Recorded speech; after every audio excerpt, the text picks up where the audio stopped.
This is how 90% of tennis players look on the court: slow, clunky, and reactionary. Here's the same three players after practicing the simple training I'm about to share with you. Look at how smooth, fluid, and athletic their movement looks now. The reason why professional players look like they're floating around the court on TV is because, well, they're actually floating around the court. Let me show you exactly what I'm talking about. Here's a clip of Carlos Alcaraz. He just finished hitting a backhand in this direction, and now he's going to start moving back towards the middle because he wants to be more towards the center of the court.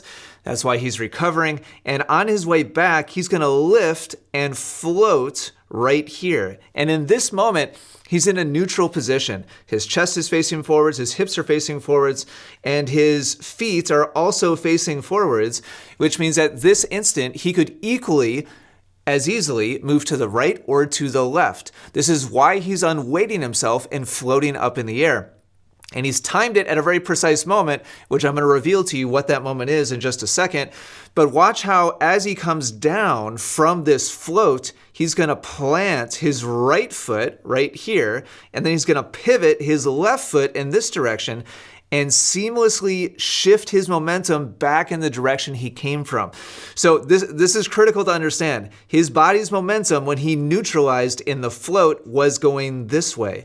And then he was able to seamlessly catch his momentum and without any kind of stopping or hesitation, push back in the direction he came from. He's going to hit a backhand, move back towards the center again, and again float right here. He's going into that same floating position, feet facing forwards, chest facing forwards, hips facing forwards, and this time the ball is going to go to his right. So his momentum is already going in that direction, but he's lifted up in case the ball goes somewhere other than he's already moving. So this time he's going to read the direction of the ball, and his left foot is going to plant, his right foot is going to pivot, and now he's going to flow in the direction of the ball out to his right.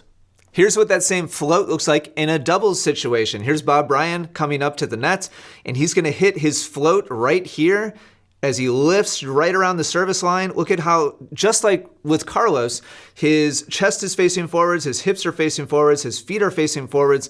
He's unweighted and floated himself up in the air at this precise moment so that on the way down, he can move in whatever direction the ball goes. This particular ball is going to go to his right, so I want you to watch how his left foot is going to plant, his right foot is going to pivot, and without ever stopping his momentum or his energy, now he is seamlessly pushing his momentum out in the direction of the ball. He's going to hit this backhand volley, and then on his way back towards the middle, he's going to lift again and float right here. Again, he's unweighted both his feet. He's in a neutral position facing forwards. The ball is going to go back to his right again, so his left foot is going to plant, his right foot is going to pivot. He's going to seamlessly flow in the direction of the ball over here. And now this time, as he goes back towards the middle, he's going to float again right there. He's facing towards the ball with his feet and his torso, and this time the ball is going to go to the left.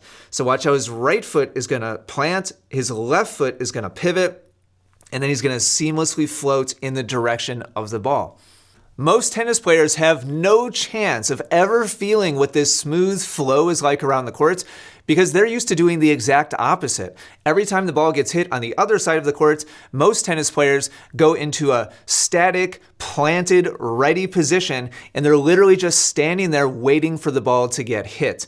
It might be in a decent athletic stance, but there's no energy. They haven't unweighted their body, and so each time the ball gets hit, they're coming to a stop and then having to start their energy again, which is why if you're a normal tennis player, it feels very jerky and very jagged moving around the court. So step one is to start to split step at all. That's what the float is unweighting our body in a neutral position. I'll tell you how to get to the flow state in just a minute, but first, here's my step-by-step drills that show tennis players how to start to engage with the ball and begin the split step. The first critical step is learning how to get to a more athletic base in the first place. And there's 3 hallmarks that you need to check off to be able to move smoothly. Even if you're not going to time it perfectly and hit that flow, which we'll talk about in a minute. Here's Novak mid-flow. He's lifting right here in that neutral position. And as he comes down and he actually begins to flow in this one to the left, I want you to notice 3 things. Number 1, look at how the width of his stance is about 2 times shoulder width apart. This is much, much, much wider than most everyday tennis players are used to getting. And I want you to strive for about 2 times shoulder width apart. Number 2, I want you to notice how he's got a bend in both knees. And number 3, even though he's going to flow on this one to his left, watch how neither heel ever hits the court surface. And so his weight and his balance stays slightly forwards on the balls of his feet with 2 times shoulder width apart and with a gentle bend in the knees. If you can hit all 3 of those things, you're automatically, even if you don't time the split step perfectly and even if you don't flow around the court, which I'll show you how to do in a second, you're automatically going to be more bouncy, more springy, and you're going to get to more shots.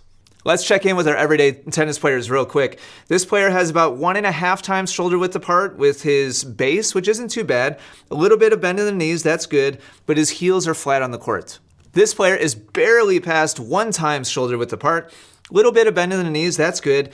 1 foot is flat on the ground and the other court is off the court. This is right after the ball's been hit, by the way. And so this is actually a huge problem. With 1 foot off the ground, it means that this player is only ready to move in one direction, and that is this way. If the ball happens to go to her left, she's going to have to get her weight back on her right foot to be able to then push back in the other direction to go get the ball. This player is also just past 1 times shoulder width apart, has a little bit of bend in the knees, so that's good, but also the ball's just been hit on the other side and she's got 1 foot flat on the court and the other one with her heel off the court, which means she's only ready to move in one direction right now, and that direction is to the left. If the ball happens to go to the right, she's going to have to make 2 moves, one to get her left foot back planted with the court, and then the other one to unweight her right foot, which is currently flat on the court surface, and actually start moving to her right. So here's the first drill that I recommend you do at home.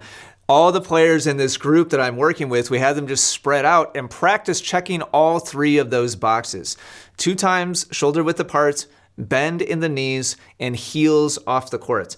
And it's always fascinating to me as I walk around and I give players feedback. Almost across the board, players are more narrow than they think. And I'll make a comment and I'll tell people, hey, just go ahead, push your feet out a little bit wider. And the person will look at me kind of confused, like, what? I'm already wide, Ian. And then they'll go wider and they're like, oh, but that's so wide. And then we come back and look at the video review and they're like, oh, wow, that looks athletic. I look like a good tennis player now. Once you've got your new, more athletic base, the next step is to start practicing timing this move, going from like a casual standing position to your new, wider, more springy, heels off the court, ready position, and timing that with something else. So what I'm doing here in this drill is I'm tossing a ball, it's bouncing, I'm catching the ball, and all my students, their goal, this is really satisfying to watch, is to lift and then touch down right as the ball touches in my hand. You see how everybody is really in sync here and everybody's lifting and touching down at the same time? Practice this at home. You can do this with somebody tossing and catching the ball, or you could do this by turning on tennis at home and you can literally sit on the couch and just lift your feet up and practice this concept of every time the ball gets hit on the other side, I'm gonna unweight and I'm gonna start to float myself. Because if you don't start this habit, you will always be weighted. You will always be heavy. You will always be clunky. You will always be slow.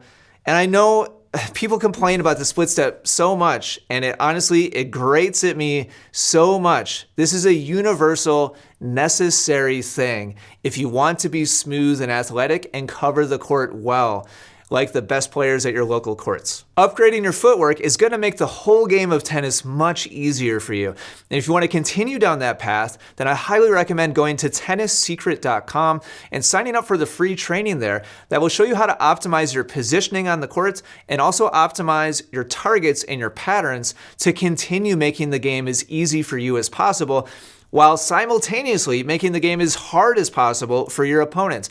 Most players have huge gaps in where they stand and where they aim, which opens the door for easy targets for their opponents. And the training at tennissecret.com will show you how to flip that 180 degrees and make it much easier for you to win your very next match. It's totally free, so go sign up at tennissecret.com. The next step in the training is to start practicing your split step, ideally getting to your new athletic base while you're engaging in a live rally back and forth. Ideally, you probably want to do this in a cooperative rally so you're not worried about winning the point or losing to your opponent or anything like that. Don't do this during a match because at first it will disrupt your timing and you're going to feel like, holy crap, there's a lot going on if you're not used to doing this. But just out of the gate, look at how much more engaged, look at how much more connected to the rally these players look compared to before. And there's a sequence here that all of these players are checking off, and it's very important that you check each of these three things off in the right order. Let me tell you exactly what I'm talking about. So as this player gets ready to hit on the other side of the court, watch how the player in white is already starting to lift. So the key here is watching the racket on the other side of the court. And then as the racket starts coming forwards, begin the process of unweighting and floating yourself up in the air. Then, while in the air, we want to read what direction is the ball going. Is it going to my left, to my right? Is it going to be short? Is it going to be deep? Human reaction time tends to be between 1/4 and 1/3 of a second. So we want to time our split step so that just before touching down on the court, we've already read the direction, and then once our toes touch on the court, we can seamlessly flow in the direction of the ball. So let's see how this player does. We should see no downtime when his toes touch on the court and when he actually starts moving towards the ball. This was fantastic. And so even if you don't get the whole flow step, which we're going to talk about in just a second, just by lifting before you know where the ball is going, understand how critical of a concept this is. This player is now, instead of standing statically, planted, just waiting, and then having to get his momentum going, his momentum is already in motion before he knows where the ball is going. This is the first domino that needs to fall if you ever want to have a chance at anticipation on the court. His momentum is flowing. Then as he touches down, he's seamlessly moving towards the ball. That's beautiful and so different. It's a 180-degree contrast between what this player was doing just 15 minutes ago and what he's doing now. This unlocks so many improvements in your game. Your flow around the court, your smoothness, your momentum, your ease of getting to balls, your court coverage, so many things. Please work on this. It's going to be a total game changer for you. Okay, now the fun part. I'm demoing the first flow step for my students, and I'm mirroring a forehand for them. Here's the keys. Number 1, make sure you lift off the court in a neutral stance initially. Because remember, we're lifting before we know where the ball is going. So it's critical that we unweight ourselves with equal ability to either move to the right or to the left. So I'm lifting neutrally with my stance pointed forwards, my hips pointed forwards, my chest pointed forwards, but then I'm practicing flowing towards my forehand side. So my right foot is going to come down first, and then my left foot is going to point and pivot out to the side, and then my momentum is going to be able to seamlessly flow out in that direction. So watch my students practice this. They're doing a great job just flowing in the direction of the forehand side. This is the first step in just getting comfortable with this idea of lifting neutrally, reading the ball in one direction or the other. This is just to the right, and then flowing out in that direction smoothly and seamlessly. Now it's time to practice the backhand side. I'm going to mirror my students again. Watch how I'm lifting neutrally initially. Then, because I'm mirroring them, my left foot is going to plant, my right foot is going to pivot, and then I'm going to smoothly flow my momentum in that direction. Watch my students here practice that lift and then flow out to their left side. One seamless move in that direction, and now their momentum is all going in that direction after lifting neutrally in case the ball goes in either direction. This drill is a lot of fun. I highly recommend you go out and do this with a practice partner or maybe with your coach. I'm standing with a tennis ball in each hand and I'm calling out 1, 2, lift to give everybody a count. And the goal is to have everybody lift off the court at the same time in their neutral floating position. And then right as they lift off the court, I'm going to drop either the ball in my right hand or the ball in my left hand. They don't know which direction the ball is going to land. This is just like real life. So watch how everybody is going to lift And then right as they lift, I'm dropping the ball to their left, and then they're flowing in that direction. And so I'm going to mix it up, sometimes drop to the right, sometimes to the left. This is tricky in a group environment because not everybody is exactly, on the count. But if you're going to do one-on-one practice with a practice partner or a coach, what you want to look for is the feet just starting to leave the court and then drop the ball. That's going to be round about a third of a second, depending on how long your partner is up in the air, to be able to read which ball is leaving which hand and then come down and practice flowing either to the left or to the right. That sequence of drills is exactly how all three of these players went from being static, stuck, clunky, to doing this, lifting, floating, reading the ball. Now watch the left foot here, seamlessly pivot, and momentum is just flowing seamlessly in that direction. And now watch this player, just before the swing on the other side, watch her gather her momentum, push up, in a neutral position, float in the air, read the direction of the ball, and now watch her right foot seamlessly pivot and then flow her momentum out in the direction of the ball. And then watch this player. As the racket starts swinging forwards, she's starting to lift. She's floating initially in a neutral position. Then her eyes are reading the ball, and then she sees it's to her forehand, so she's seamlessly pivoting her foot out to the side. This is beautiful to watch, and it's so much fun.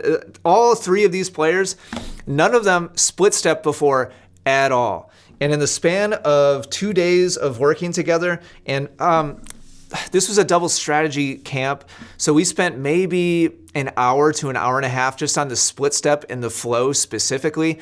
So in 60 to 90 minutes to see these players from being totally normal, which is just standing there in a ready position, to starting the split step, to starting to seamlessly flow and transition around the court is a beautiful thing. I want to encourage you to put in, let me say out loud, this is extra effort, especially at first when your timing's not great. But over the long run, I promise you, your game will elevate dramatically as you start to unweight and get better and better at the timing. That will make the game of tennis easier for you. And if you want to continue to study and make the game easy for you and hard for your opponent, make sure you go to tennissecret.com and pick up the free training I have there to optimize your position on the court and also optimize your targets and your patterns so that you can win more matches with less efforts and make the game much harder for your opponents. Thanks for watching today. Hope this was super helpful. I'll catch you in the next lesson.